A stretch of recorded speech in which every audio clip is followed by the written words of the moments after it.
Às vezes falta sabedoria, falta conhecer um pouco mais a Bíblia, falta conhecer um pouco mais teologia. Porque se uma pessoa homossexual falar para mim assim, pastor, eu nasci assim, eu vou dizer, e é isso mesmo, você nasceu assim. Você nasceu de uma natureza corrompida. A sua tendência é essa, a minha é outra. A minha tendência é mentir. Era mentira. Mas por causa de Jesus Cristo, Ele me ajudou a não mentir mais. Assim como Ele pode te ajudar a não fazer mais isso. Você desarma a pessoa. Eu tive esse mês agora eu tive uma situação na chácara de um rapaz homossexual e dependente químico. Então, segundo a Associação Mundial de Saúde, a dependência química é uma doença hereditária. Então, ele nasceu com a dependência química. E eu fui falar com o nosso homossexual, ele perguntando para mim, ele falou assim, mas eu nasci assim. Eu falei, você nasceu também com a dependência química. O que você veio fazer aqui? Mudar a tua história da dependência Claro. química. Como você pode mudar outra também. É como essa lista do que o apóstolo está dizendo, é aqui, ó. Isso aqui eu peguei só de ilustrativo, né? Oi, pai, bom dia, meu novo número. Uai, mudou? Isso é muito golpe na internet, né? Por que o uai, pastor? O uai é coisa do nosso mineiro. Uai. Não, mas não foi eu que escrevi. Eu só peguei a imagem de estelionatários. Isso foi eu falando uai. Só isso aqui que eu escrevi, ó. Ok? Então, aqui, eu peguei a imagem de um estelionatário, ok? Aí um bandido mandou essa mensagem. Oi, pai, bom dia, meu novo número. Aí o pai, uai, mudou? Quer dizer, é um estelionatário querendo... Aí eu coloquei isso aqui, ó. Lá em Corinto, havia ladrões e estelionatários. O mundo antigo estava cheio deles. Era muito fácil entrar nas casas. Os ladrões frequentavam em especial 2 lugares, os banheiros e os ginásios públicos. Você sabe que era muito comum isso, né? Banheiro público, principalmente a sauna. Em São Paulo é. Banheiro em São Paulo. E ginásios públicos, onde eles iam, academia, vamos dizer, as modernas academias. Então, o ladrão, no mundo antigo, eram os 2 lugares preferidos de ataque. Os quais roubavam as roupas dos que estavam banhando ou fazendo exercício. E em Corinto, tinha muita gente que tinha sido ladrão, estelionatário. Então, é isso que o Paulo está dizendo. E é exatamente isso que eu estou falando. Qual é a sua tendência? A minha tendência é ser homossexual. Ok, essa é a sua tendência. A sua tendência? A minha tendência é ser ladrão. Mas só que Jesus já me libertou dessa tendência, assim como Ele quer libertar você da sua. Percebe? Havia 3 tipos de roubo que se castigavam com a morte. Roubos por valor de mais de 50 dracmas. Roubou 50 dracmas, morre. Achou mala com 52 milhões de reais em apartamento vazio, morre. Ainda mais se tem as digitais lá do cabra que roubou. E o cabra ainda disse, não, essas digitais não são minhas. Pior é isso, né? O pior foi isso. Acharam lá do apartamento vazio várias malas com 52 milhões de reais. Pegaram a digital do cara. Sua digital está aqui. Não é minha não. Uai, mas aqui, uai. Promoveram, cara. Morre. Se fosse lá morre. Roubo nos banheiros, ginásios, portos e ancoradouros pelo valor de 10 dracmas. Diminuiu o valor, mas aumentou a publicidade. Roubos noturnos, qualquer que fosse o seu valor. Os cristãos viviam rodeados por uma população que se dedicava ao roubo. Mesmo com a morte faziam isso. Mesmo com a morte faziam isso. Havia estelionatários e ladrões. Ambas as palavras são interessantes. A palavra utilizada para estelionatário é pleonectes, literalmente rapazes que subtraíam os bens. A palavra que se traduz por ladrão é rapax, significa tomar com as garras, agarrar. É usada para referir-se a certo tipo de lobo e para descrever os ganchos de ferro por meio dos quais se abordavam os barcos nas navalhas navais. É o espírito que agarra, usurpa aquilo que não lhe corresponde de uma espécie de ferocidade selvagem. Isso aqui é um rapax, é um anzol. E a palavra rapax no grego é onde está traduzido que os ladrões. os rapax não herdarão o reino dos céus, né? Isso aqui era um rapax, ó. Eles pegavam os arpões e colocavam nos barcos. Agora, nós vamos entrar vamos terminar a aula falando sobre o corpo humano. Vamos falar do corpo humano de uma maneira bíblica, teológica e cultural. Veja bem, havia no mundo antigo uma doutrina, uma filosofia chamada gnosticismo.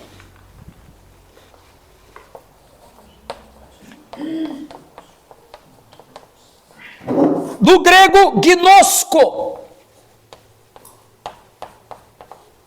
que significa conhecer ou conhecimento. Quem já estudou ou ouviu falar sobre gnosticismo? Sérgio, pastor Giovanni, quem mais? Maria? Muito bem. Agora deixa eu, viu, Sérgio? Deixa eu dar uma varrida na sua mente agora, hein? Sérgio, deixa eu dar uma varrida na sua mente. Não precisa ser completo, mas o que você lembra do gnosticismo, do que você estudou, do que você leu? Como é que você pode explicar? Não explicar, comentar sobre o gnosticismo. Que era um estudo mais da mente. Ok. Isso aí eu me lembro. Mas Mente. já li sobre o gnosticismo, a gnose. Isso, a gnose. Gnose. Aham.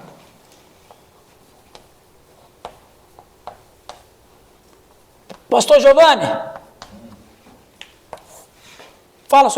comente sobre o gnosticismo também. O gnosticismo era uma espécie de filosofia do século II a.C., né, e gerou muita confusão na igreja primitiva, teve que ser combatida, né, pelo apóstolo João, vários apóstolos, Paulo, Paulo e tal, que ensinava que era uma espécie de neoplatonismo, né, que o corpo era a cápsula, o casulo da alma, que independente daquilo que eu fazia com o corpo, o importante era salvar meu espírito através da evolução pelo conhecimento. E aí existiam níveis de mestres gnósticos, né? Com níveis diferentes que, segundo eles, o importante é você evoluir através do conhecimento, de nível em nível, até chegar no ápice, né? Sim. E a salvação vem através do conhecimento. Resumidamente, é isso aí. E o corpo não tem importância nenhuma, do ponto de vista espiritual. Veja bem. A evolução da alma e da parte espiritual pelo conhecimento. Estava incluído nas igrejas de Corinto. Muito bem, não só em Corinto, em Éfeso, em todas as igrejas. O João sofreu com isso quando ele escreveu a primeira carta mesmo, né? Falando sobre os falsos mestres, porque tinha gnosticismo nele. Então veja bem, por que eu vou falar um pouco do gnosticismo? Para a gente entender a ideia do corpo humano que Paulo defende. Veja, o gnosticismo é isso aí mesmo. O gnosticismo, ela era uma filosofia que juntava filosofia platônica com lendas babilônicas e superstições judaicas. Então, a ideia deles era uma coisa muito profunda, mas o que eu vou falar bem rápido, só para a gente entrar no assunto da aula. O gnosticismo é o seguinte: eles diziam, dentro da filosofia deles, que havia o Deus. Aí, quando entra no mundo cristão, o gnosticismo vai dizer o seguinte: você tem o Deus do Antigo Testamento, que é cruel, que é o demiurgo. Demiurgo significa artesão, ou seja, o demiurgo criou o mundo, mas o mundo foi contaminado pelo pecado, pelo mal, e a maior exponência do mal é o corpo humano. Por que o corpo humano é a maior exponência do mal? Porque o corpo é matéria, o mundo é matéria. Então, tudo que tem no mundo é mal. Então toda matéria é má. E o corpo humano, por ser matéria, é mal. Ponto. Ok? Aí você vai falar, mas aonde entra a filosofia? Bom, a filosofia gnóstica vai dizer o seguinte: é possível a pessoa conseguir a salvação. Então, como é que é possível a pessoa conseguir a salvação? Através do conhecimento, da gnose. Que conhecimento é esse? É o conhecimento sagrado, é o conhecimento profundo, é o conhecimento...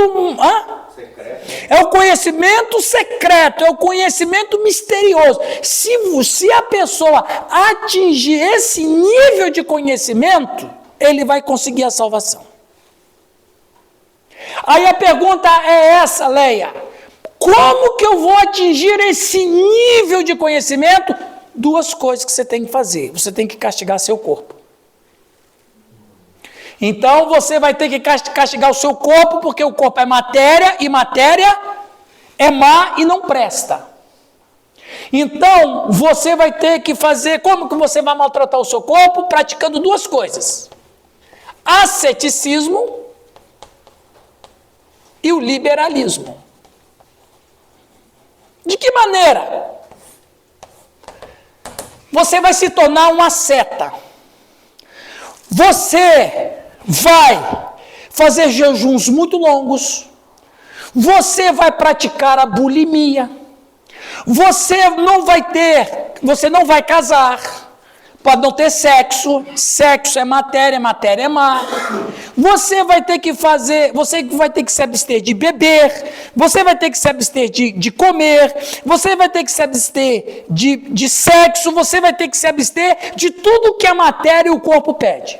Então, jejuns longos. Então, quanto mais você maltratar o corpo, mais o seu espírito vai alcançar o conhecimento secreto e misterioso. Cidade de Platão fez isso. Cidade de Platão fez isso. Exatamente. Aí, você vai perceber que os escritos paulinos, petrinos e joaninos são escritos que vão diretamente contra o gnosticismo. Por exemplo, se você ler 1 João, você vai ver isso.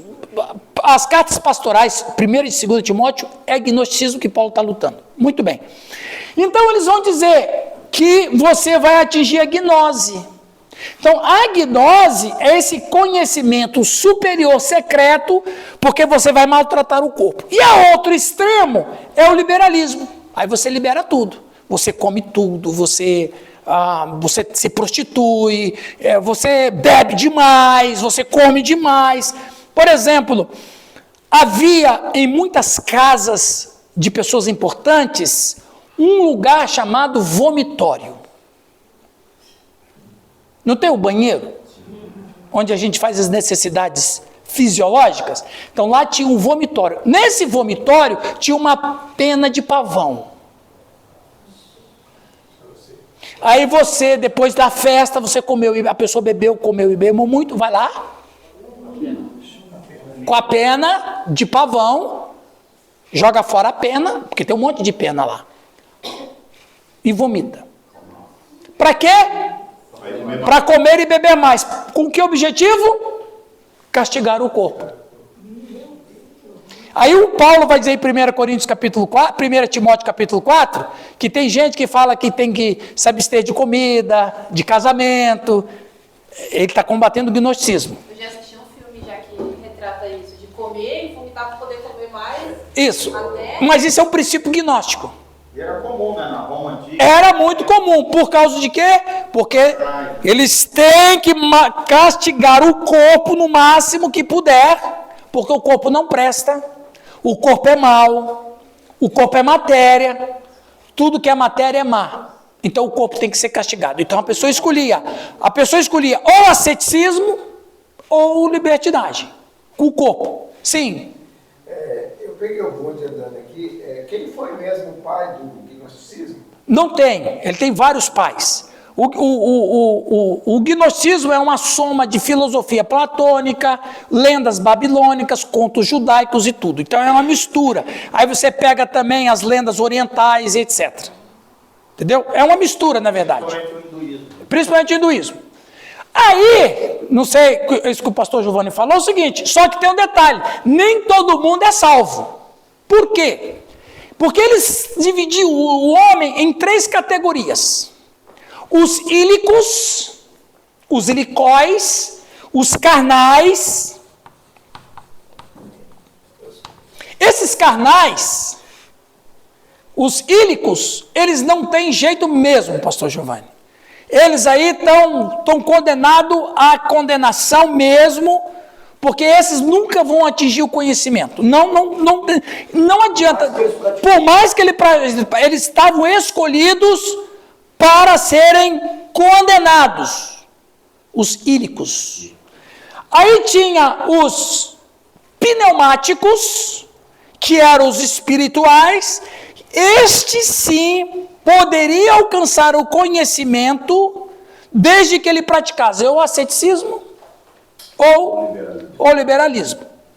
Mas tinha os psíquicos. Esses psíquicos não precisavam de conhecimento, não precisavam de maltratar o corpo, porque eles já tinham o conhecimento por si só.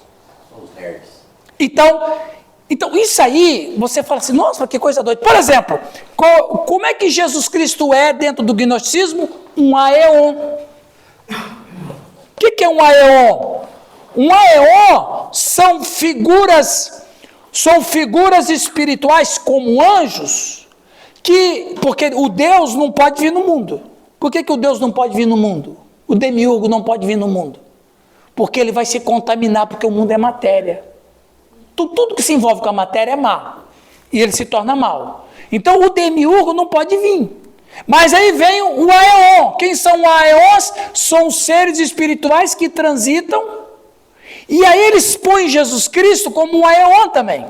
Onde Paulo vai dizer que não há outro meio de intermediação entre Deus e os homens, Cristo Jesus, homem. Ele bate a hora que o cisne acorda. Ok, pessoal? Então aí, você vai numa cultura, eu estou falando do gnosticismo muito raso aqui, tá? Então você está numa cultura que o corpo não presta, que o espírito tem que ser livre, mas para o espírito ser livre, ele tem que alcançar o conhecimento. O conhecimento só pode ser alcançado se você maltratar o corpo, mas você também não pode ser ilicói, você tem que ser pneumático. O apóstolo Paulo fala que está tudo errado isso aí. Porque quando a gente fala assim, Vânia, que o corpo é templo do Espírito Santo, você está tão acostumado com isso, não é verdade? Mas falar isso no século I, para a cidade onde o gnosticismo imperava, é você falar uma coisa horrível. E mais, a morte para eles era a deusa, Thanatos. Por que a morte era uma divindade entre eles? Porque a morte antecipava o processo. O camarada morria e a alma dele se libertava desse corpo que era mau. Agora eu pergunto, Lucas, como é que você vai entrar numa cultura onde exalta o corpo e exalta a ressurreição? Para que ressuscitar dos mortos? Que bobagem! A alma dele vai voltar de novo a ser escravo outra vez? Ele já foi liberto. E mais, quando Paulo diz assim, onde está a morte, a tua vitória? Aquilo ali foi uma agressão para eles, para a cultura deles. Porque a morte é uma divindade para eles. Como que penetra nesse mundo, exaltando o corpo humano, no lugar onde o corpo humano é hostilizado? Aí a coisa começa a mudar de figura na nossa compreensão, não é? E o pior que Paulo vai dizer, em 6:20, glorificai a Deus no vosso corpo. Ou seja, Tereza, como é que vou glorificar a Deus no corpo, se Deus não pode vir no corpo, senão ele vai se contaminar? Muito bem, o apóstolo Paulo está dizendo isso. Então, isso aí é o gnosticismo, né? Agora, eu vou falar mais sobre isso no capítulo 15, quando Paulo fala sobre a ressurreição do corpo, tá? Mas, você lembra lá quando Paulo pregou em Atenas, quando ele vai falando de Jesus, quando ele vai pregando, aí ele disse, a este varão, Deus o ressuscitou dentre os mortos. Aí os caras falaram, bom, não preciso mais dizer mais nada, não queremos mais ouvir, você já estragou o que você estava falando. Não é verdade, pastor José? Aí quando ele termina de pregar, ele diz, a esse respeito aí a gente discute outra hora, porque agora você acabou com a sua... Você acabou com o seu ensino. Quando falou de ressurreição, aí não. Tudo estava lindo. Tudo estava interessante, é uma filosofia, ele vai citando Parmênides, vai citando os filósofos gregos, ele vai indo, que Deus fez tudo de uma raça, de um só, e em Deus vivemos, movemos, existimos, e daí ele vai falando de coisas que é interessante para os gregos. Aí quando Paulo fala, a esse varão Deus ressuscitou, bom, aí isso não precisa mais falar, porque você estragou o que estava indo bem. Exatamente, Paulo ficou decepcionado. E eram os dois escândalos, né? A cruz e a ressurreição. Para a mente grega. Para a mente grega. Então, quer dizer, lembra da que eu falei lá nos primeiros dias, que nós temos que lutar contra a cultura. O pregador não podia falar assim, sinta a presença de Deus aqui. Não podia, você está louco. E o pior não é isso, pastor Sidney. Muitos mestres gnósticos estavam ensinando a igreja. Se filtrando. Você vai ler isso. Se você ler um pouco mais, com essas informações poucas que eu estou dando, você vai lendo as epístolas de Paulo e Pedro e João, você vai começar a perceber. João diz assim, todo aquele que diz que está na luz, mas anda nas trevas, ele é mentiroso. Ou seja, os gnósticos diziam que buscavam a luz, os que ensinavam na igreja. Só para terminar, Paulo, em 1 Timóteo, ele vai dizer o seguinte, que na verdade tem um conhecimento, aí ele vai chamar de epignose. Epignose. A gnose é conhecimento, epignose é um conhecimento pleno. Aí quando você vai ler o pleno conhecimento de Jesus Cristo, é no grego epignose. Paulo está combatendo a gnose, ok? Mas isso é só uma questão para você ter um conhecimento assim sobre isso. Mas, o que a Bíblia diz sobre o corpo humano? Gênesis 2:7. Então o Senhor Deus formou o homem do pó, da terra, soprou em suas narinas o sopro da vida, e o homem se tornou um ser vivente. Êxodo 4:11. Então o Senhor lhe disse, quem fez a boca do homem? Quem faz o mudo, ou o surdo, ou o vendo, ou o cego? Não sou eu o Senhor? Mais ainda, as tuas mãos me fizeram e me moldaram. Salmo 119:73. Salmo 139 é famoso, não é? Pastor José, pode ler para nós, por favor? Pois tu formaste o meu interior, tu me teceste no ventre de minha mãe. Eu te louvo porque de um modo assombroso e maravilhoso fui feito. Maravilhosas são as tuas obras, minha alma sabe muito bem. Minha estrutura não estava escondida de você, quando eu estava sendo feito em segredo, intricadamente tecido nas profundezas da terra. Os teus olhos viram a minha substância informe. Uhum. Nosso corpo pertence a Deus. O que foi? Essa figura. Essa figura é boa, né?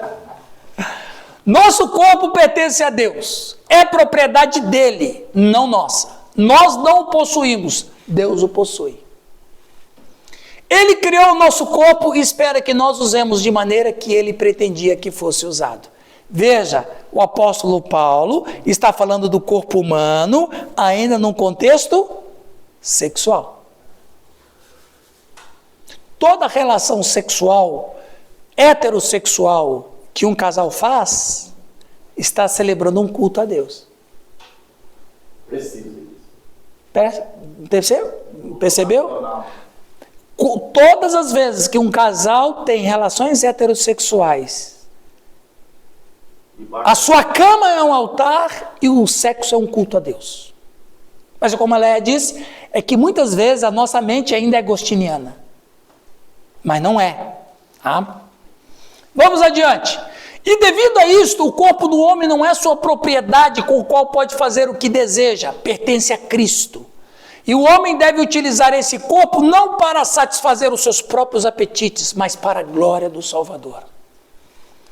Meu corpo é meu para fazer o que eu quiser com ele. Mas Deus diz, não, você está errado.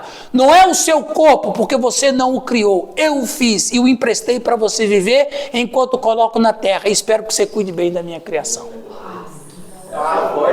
Acabou. Vai e não gosta. Mas é, ué. Mas é. É igual aquela história, por exemplo, as feministas, elas têm um slogan, meu corpo, minhas regras. Negativo, meu amigo, o corpo não é seu. Não, mas eu posso abortar, porque é meu corpo, minha regra. Ok, mas e o corpo da criança? Porque criança não é prolongamento do corpo, como unha ou cabelo. O feto é uma pessoa independente que está lá dentro. É um novo ser. Uma mulher que aborta propositalmente, provocando o aborto, ela não está cortando como se fosse o cabelo ou cortando a unha, ela está assassinando, porque as pessoas, não, mas a mulher tem os direitos, mas e a criança que está na barriga dela não tem também? É um ser humano. Indefeso, pior ainda, indefeso. Então quer dizer, não, meu corpo é meu. Não, gente, o nosso corpo não é nosso. O nosso corpo pertence a Deus. E nós vamos ter que entregar esse corpo um dia para Ele. Ok? Eu pensei que você estava chorando. Rapaz, eu pensei que ela estava chorando. Falei, nossa, foi tão poético assim que a Julie está chorando. Tirou a foto, Julie. Deus não criou o ser humano para ser um fantasma. Isso aqui eu quero bater firme, tá? Deus não criou o ser humano para ser um fantasma espiritual, mas criou para ser um ser humano completo, corpo e alma. Às vezes, quando falamos de um corpo, queremos dizer algo físico em oposição a algo espiritual. Eu vou provocar vocês, vou provocar muitos de vocês agora. Onde Deus diz que quando falamos sobre seu corpo, não estamos falando sobre o físico como algo distinto do espiritual. Estamos falando sobre essa incrível união que Deus teceu no corpo com a alma. Existe uma discussão inócua entre tricotomia e dicotomia. E se você é dicotomista ou tricotomista, eu vou dizer uma coisa e não se sinta ofendido. Você é platônico. Você é platônico. Muitos anos da minha vida, eu fui dicotomista. Eu entendia que alma e espírito eram sinônimos e que habitavam no corpo. Mas depois de muito estudar sobre isso, eu cheguei a uma conclusão. Dicotomia e tricotomia é platonismo. Como que se o corpo humano e o espírito é como se fosse uma garrafa com água dentro. Esta é a visão da dicotomia ou da tricotomia. Mas quando a gente estuda mais profundamente sobre o corpo humano, você vai perceber que a alma ou o espírito, que são sinônimos, aí eu acredito nisso, ela está entranhada nas células, no corpo. Então, como Platão dizia, a alma é o invólucro que você disse. A alma é invólucro do corpo. Tem o corpo e a alma está dentro da pessoa. Não é assim que eu descobri na Bíblia. Eu descobri na Bíblia que a alma não está dentro do corpo, a alma está unida ao corpo.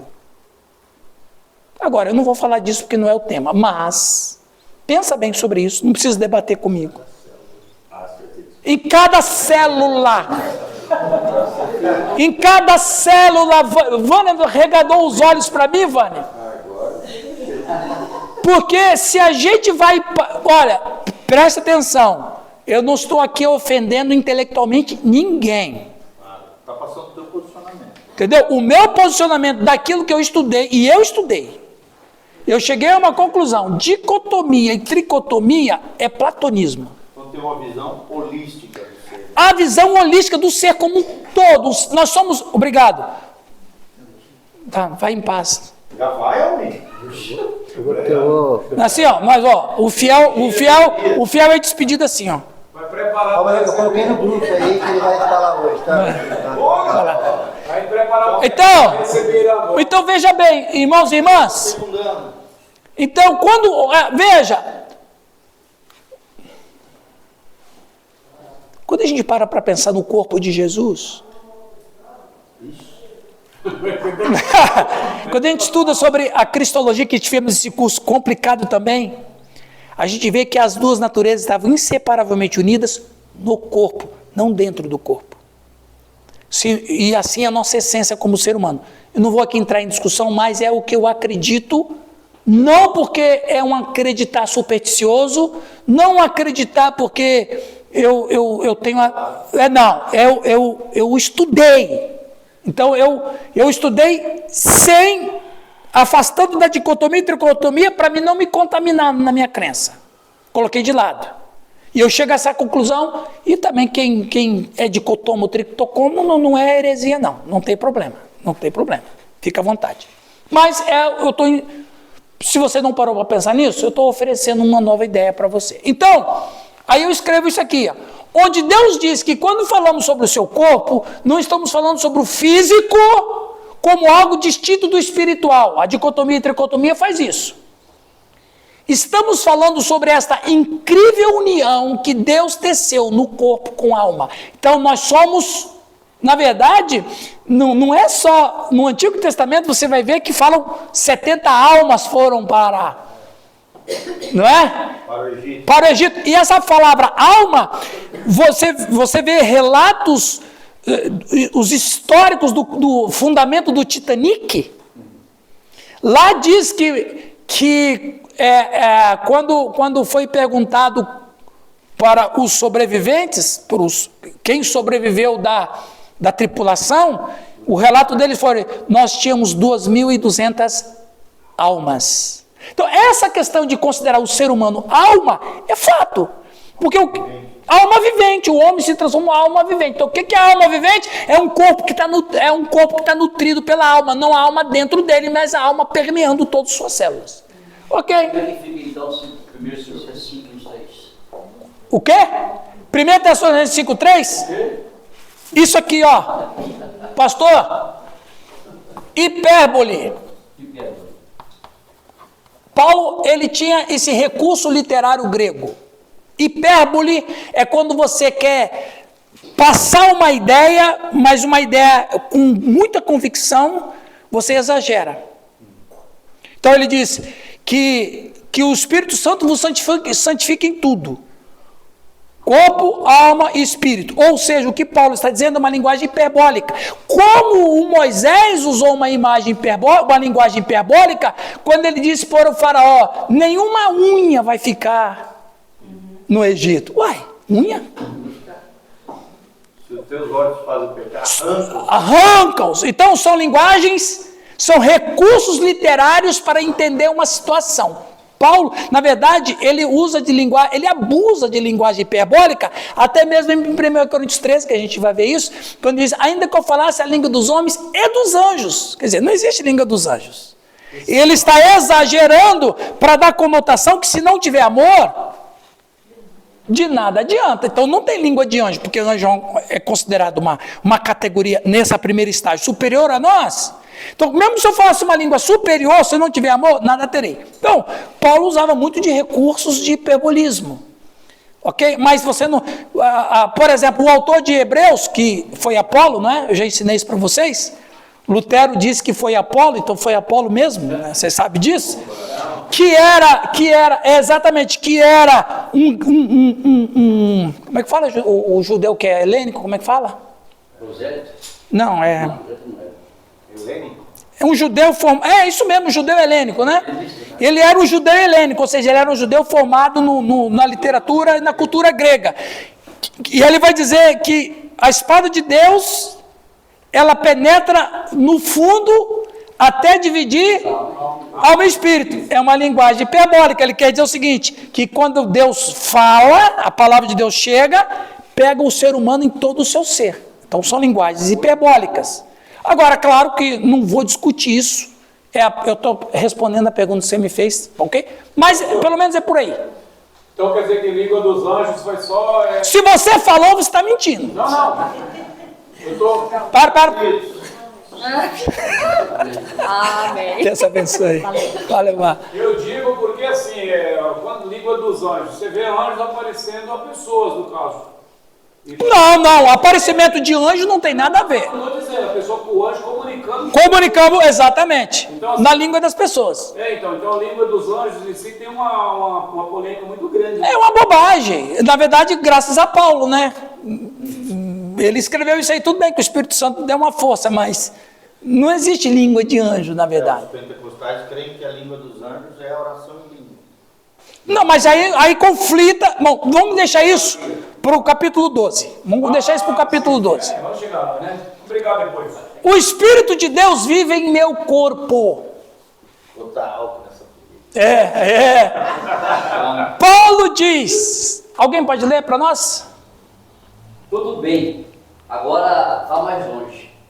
A contraparte do corpo humano não é a expressão sexual, é propriedade do próprio Senhor. É para isso que seus corpos foram feitos. Há uma dignidade na humanidade que é muito maior do que qualquer animal pode reivindicar. A humanidade foi feita para ser habitada por Deus. Esse é o ensinamento mais emocionante, notável e revolucionário da palavra de Deus. Fomos feitos para ser morada pelo próprio Deus. Veja bem, pessoal, preste atenção. Lembra que eu falei na primeira parte que nós vivemos num planeta provisório? Já sei, o Giovanni quer que eu fale sobre isso na igreja dele a próxima vez.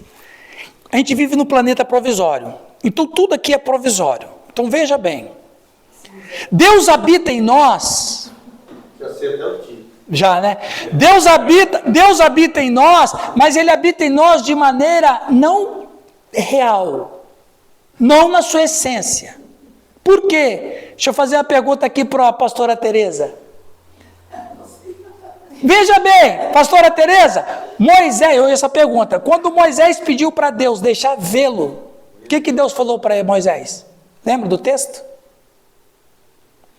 Escondeu ele na rocha, cobriu. Mostra-me tua glória e tal, o que Deus falou?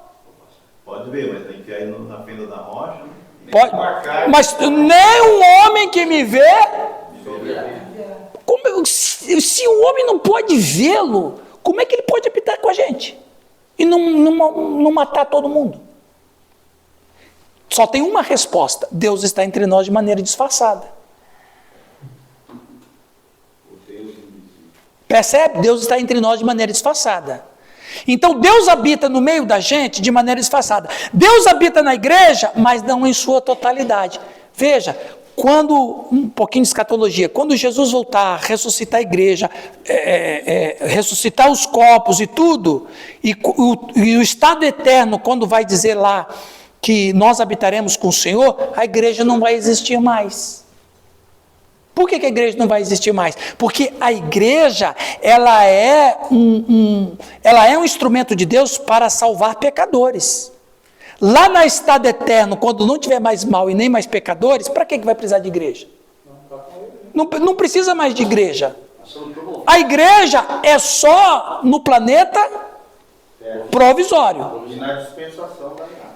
Lá na eternidade não tem mais igreja, não vai mais precisar de ter igreja. E ali a Bíblia diz que habitaremos com o Senhor, e o Senhor habitará conosco como nunca tivemos a ideia. Mas por que nós vamos poder, Leia, ser habitados pelo Senhor? Porque os nossos corpos não são mais pecaminosos, serão corpos glorificados. Por isso que nós veremos Deus como Ele é, e Ele poderá habitar entre nós.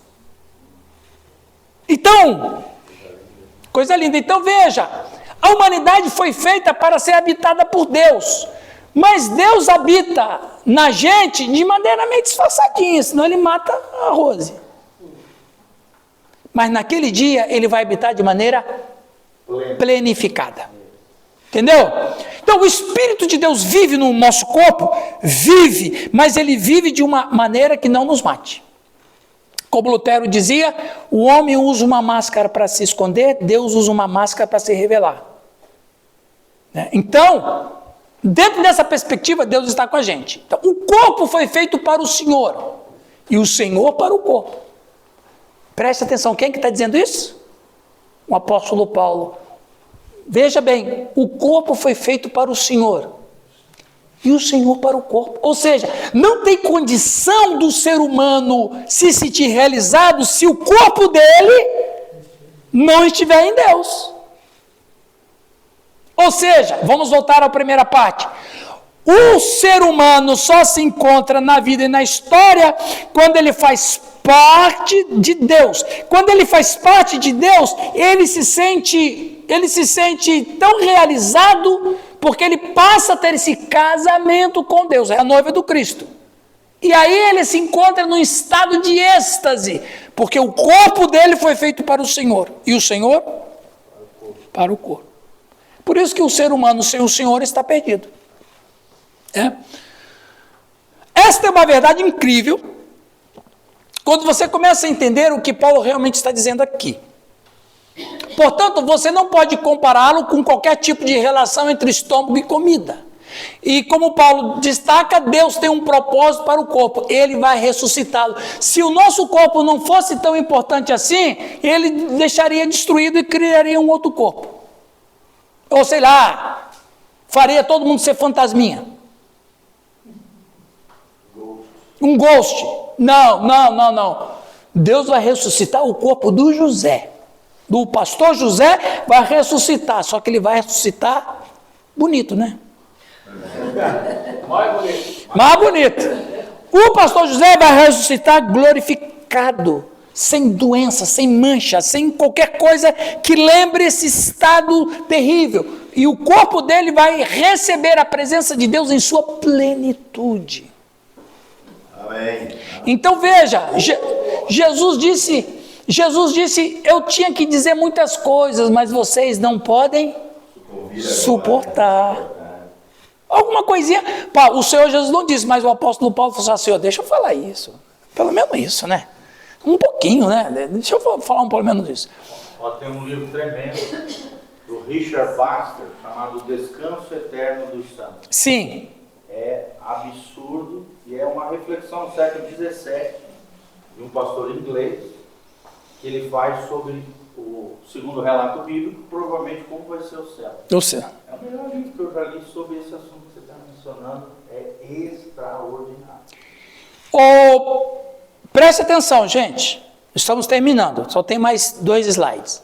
Deus criou a pessoa para ser um ser humano completo, corpo e alma. Não foi criado para ter separação.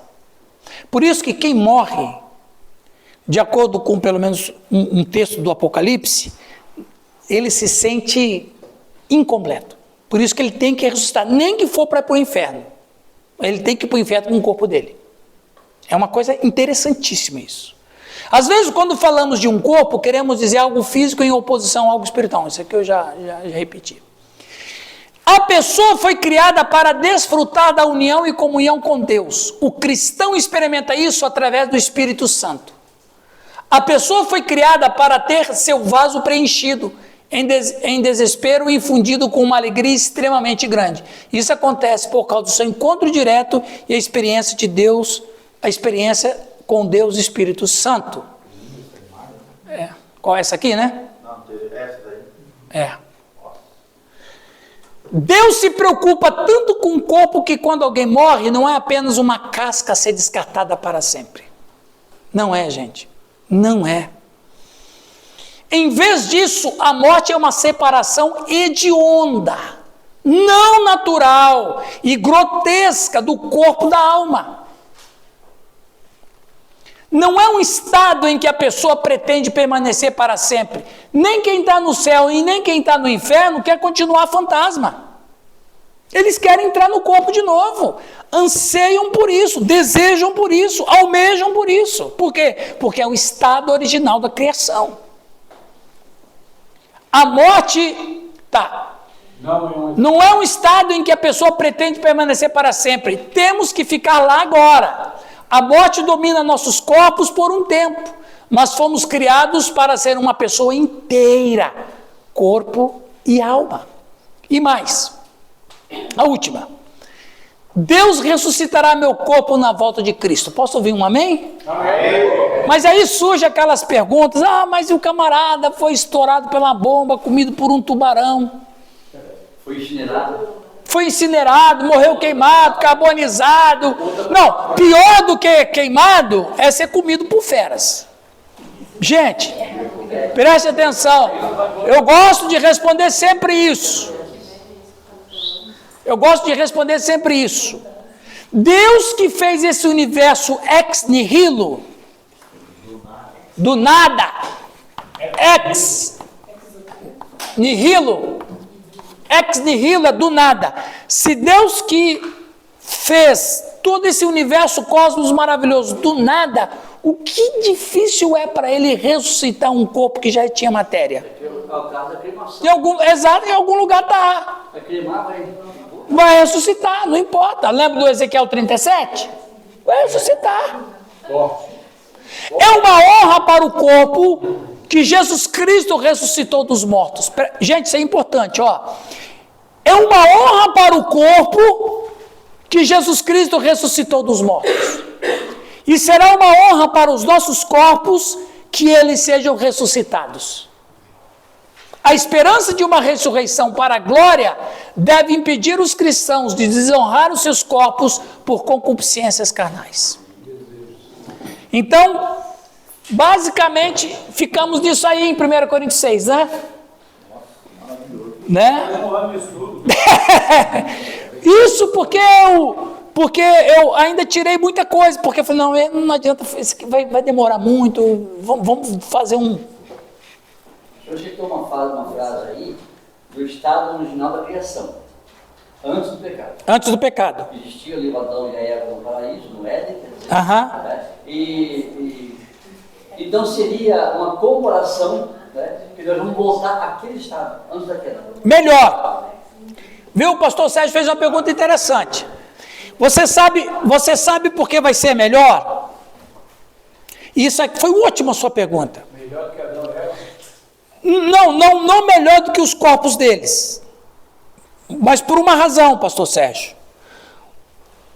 O problema é que quando Adão e Eva viviam antes do pecado, o mal já estava presente no universo. Não vai ter possibilidade aqui.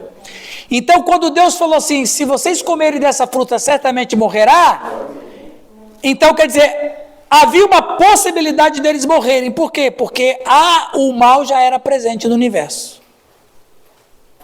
Naquele dia, quando Jesus voltar, nós teremos corpos glorificados, um corpo santo como o de Adão e Eva, mas com uma vantagem absurda. Não vai ter mais a presença do mal na história, o mal será banido para toda a eternidade.